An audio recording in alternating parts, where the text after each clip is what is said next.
Laut Semagon. Seperti biasa, bagaimana kabar kalian di minggu ini? Semoga semuanya baik-baik saja ya. Akhirnya yang kita tunggu-tunggu selama ini, Oda Sensei sebentar lagi akan mempertemukan robot kuno dengan sang prajurit pembebasan Nika. Tentu saja ini akan menjadi momen yang sangat epik yang kita dapatkan selama ini. Mereka sudah terpisah hampir selama 800 tahun yang lalu. Mengenai jatuhnya robot kuno yang tenggelam ke laut, akankah ini menjadi suatu trigger bagi robot kuno untuk bangkit sepenuhnya dan menyerap energi kuno yang selama ini menjadi sumber bahan bakar utama dari robot tersebut? Yep, kita akan bahas di akhir video ya. Namun sebelum itu, kali ini kita mendapatkan beberapa spoiler lengkap yang sudah dirangkum langsung oleh pembocor Redon. Beberapa hal yang kita ketahui tentu saja berkaitan dengan kejadian setelah pesan berhasil diputus oleh Gorosei melalui tenggelamnya robot kuno. Ada juga beberapa hal yang menarik yang menjadi pertanyaan, terutama mengenai bentuk nikah seutuhnya yang dilakukan oleh Bonnie pada chapter kali ini. Jangan lupa untuk share video ini jika kalian suka dengan pembahasan Tamagon kali ini. Jika sudah, terima kasih banyak dan bersiaplah nakama. Tarik jangkar dan mari kita berlayar.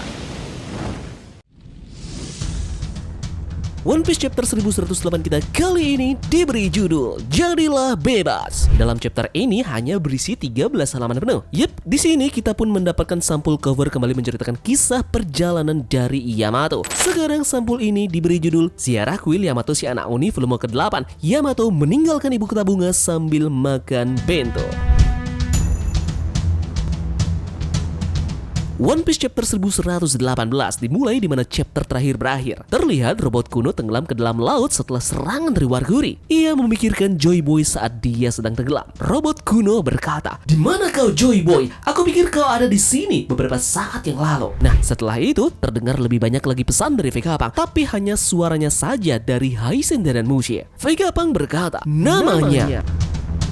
Yep, kemudian diperlihatkan beberapa reaksi di seluruh dunia mengenai interupsi pesan dari Vegapunk. Di Arabasta contohnya, kita melihat Koza dan juga Toto bersama dengan para penduduk lainnya. Koza terlihat mempunyai reaksi yang hanya terdiam. Sementara itu, penduduk dari Arabasta berkata, "Dihabisi oleh seseorang, dia berbicara tentang dosa kan? Mungkinkah dia dihapus oleh pemerintahan dunia? Namun tidak mungkin, apakah kalian lupa kalau Vegapunk disandra oleh Luffy si topi jerami? Jelas sekali banyak laut lah yang harus disalahkan." Yep, selanjutnya kita beralih ke Whiskey Peak di mana terlihat Mr. Nine dan Miss Monday. Mereka bersama dengan putra mereka dan bersama penduduk yang lainnya. Para penduduk di Whiskey Peak berkata, "Tidak peduli dosa apapun yang dia coba lakukan, aku tidak akan dapat membayangkan bahwa pemerintah dunia akan mencoba membunuh orang jenius nomor 1 di dunia." Yap, kita berlanjut ke Dressrosa. Rebecca dan Leo berbicara tentang Luffy. Leo berkata, "Jadi apakah itu Luffy Land?" Rebecca menjawabnya, "Tentu saja bukan." Nah, kita kembali lagi ke Pulau Aegir. York memberitahu para Gorosei bahwa masih ada 2 Vegapunk yang tersisa, yakni Lilith dan juga Atlas. York mengatakan bahwa Punk Record akan terus berkembang bahkan setelah kematian dari Stella. Nah, para Gorosei pun memutuskan bahwa prioritas mereka berikutnya adalah melenyapkan Vegapunk yang tersisa kecuali York. Kemudian Luffy, Dory dan juga Brogy tiba di pantai dan melompat ke kapal Elbaf bergabung dengan Bonnie, Sanji dan juga Franky.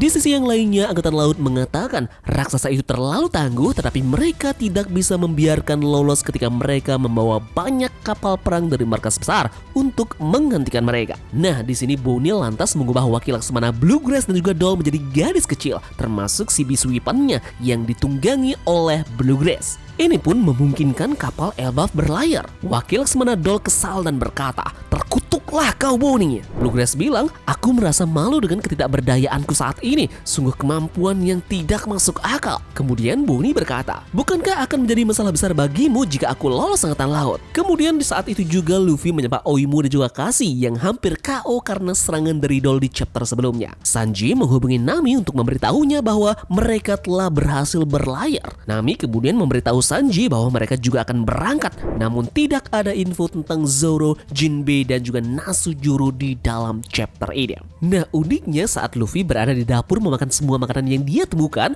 Mars terbang ke kapal Elbaf dan menembakkan sinar laser dari mulutnya. 3 raksasa memasang perisai mereka bersama-sama dan memblokir serangan dari Mars, namun sebagian kapal Elbaf pun terbakar. Di saat inilah Luffy kembali ke wujud Gear 5-nya dan keluar dari kapal untuk bertarung lagi. Kekuatan Luffy membuat laut dan kapal berguncang. Luffy pun berbicara dengan Bonnie. "Bonnie, ayo pergi bersama, kau ingin memukul orang-orang ini kan? Bonnie pun terlihat kaget. Itu tidak mungkin, aku tidak bisa melakukannya. Luffy kemudian bilang, aku tidak begitu memahami kekuatanmu, tapi aku tahu kau bisa melakukannya. Yep, Bonnie ingat ketika dia pertama kali bertemu dengan Luffy di Egghead dan bagaimana Luffy bisa memberitahunya bahwa dia mirip sekali dengan Nika ketika dia bebas. Di saat inilah kemudian Bonnie mengingat kembali flashback dari Kuma ketika dia berjanji di depan makam Ginny bahwa dia akan membesarkan Bonnie. Bonnie lantas menggunakan kekuatan Toshi no Mi untuk berubah menjadi Nika. Bonnie menggunakan teknik yang bernama Distortion Future Watashi ga Ichiban Jiu Mirai. Ini berarti distorsi masa depan di mana aku paling bebas. Yup, dan di halaman ganda terakhir yang epic dalam chapter ini terlihat Bonnie raksasa dalam wujud Nikanya dengan pose yang sama dengan Luffy di cover One Piece volume 106. Dia bersama-sama dengan Luffy raksasa menggunakan Gear 5. Luffy tertawa seperti pertama kali Gear 5 muncul di Onigashima. Nah, di sini transformasi detail dari Bonnie sama persis dengan Luffy. Awan putih melayang di lehernya, rambut putih dan keriting, pakaiannya juga putih, matanya dan pupil seperti cincin. Angkatan laut pun dan para raksasa terkejut melihat hal ini. Raksasa dan para angkatan laut berkata, apa itu? Nikanya ada dua. Apakah itu raksasa putih? Yup, Warkudi dan Jupiter merasakan kehadiran yang aneh. Jadi mereka bergegas menuju kapal Elbaf. Luffy dan Bonnie pun bersiap menghadapi Mars. Dan panel terakhir pada chapter ini, robot kuno aktif kembali di dalam laut. Robot raksasa kuno berkata, dia ada di sini.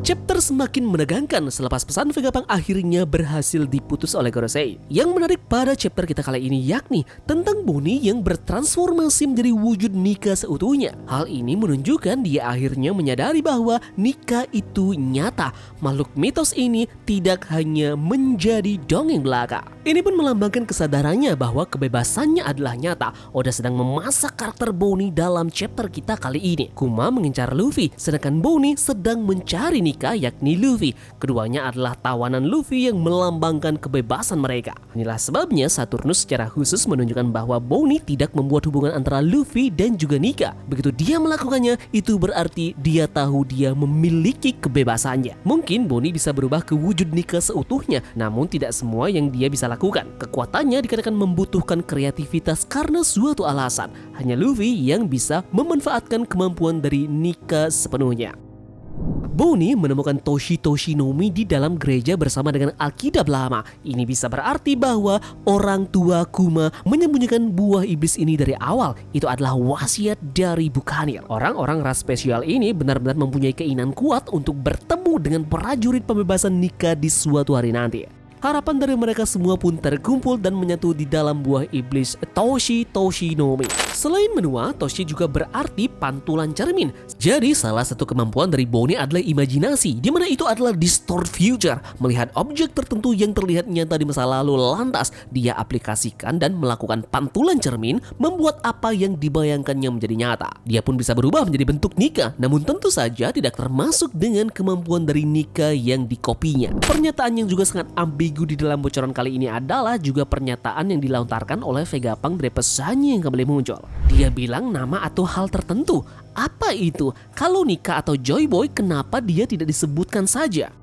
Bocoran kali ini juga memperlihatkan bagaimana fokus tujuan dari Gorosei saat ini yakni Stella yang lainnya yakni Lilith dan juga Atlas. Nah, kenapa Edison tidak ikut menjadi target mereka? Apa mungkin Edison bisa jadi satu-satunya satelit yang bertahan dari Egghead? Gorosei sekarang fokus pada Lilith dan juga Atlas. Itu berarti mereka mungkin menganggap Edison sudah mati. Di sisi yang lainnya, salah satu Gorosei yakni Mars menyerang kapal Elbaf. Apa kalian tahu siapa yang berada di dekat dari kapal para raksasa? Yup, jadi ini akan menjadi momen epic selanjutnya sama seperti Kuma yang menghajar Saturnus. Chapter depan tampaknya kita akan kembali diperlihatkan salah satu Gorosei yakni Mars akan menerima pukulan dari dua Nika yang sudah menuju ke arahnya.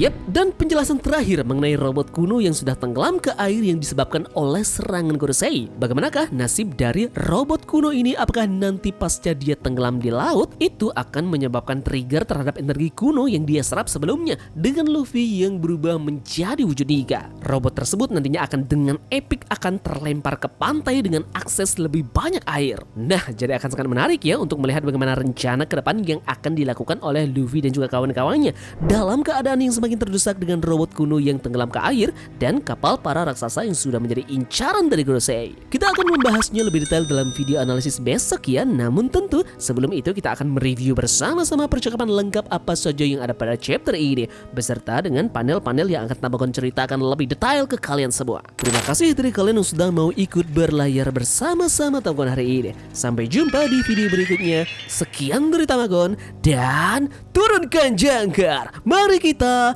berlabuh.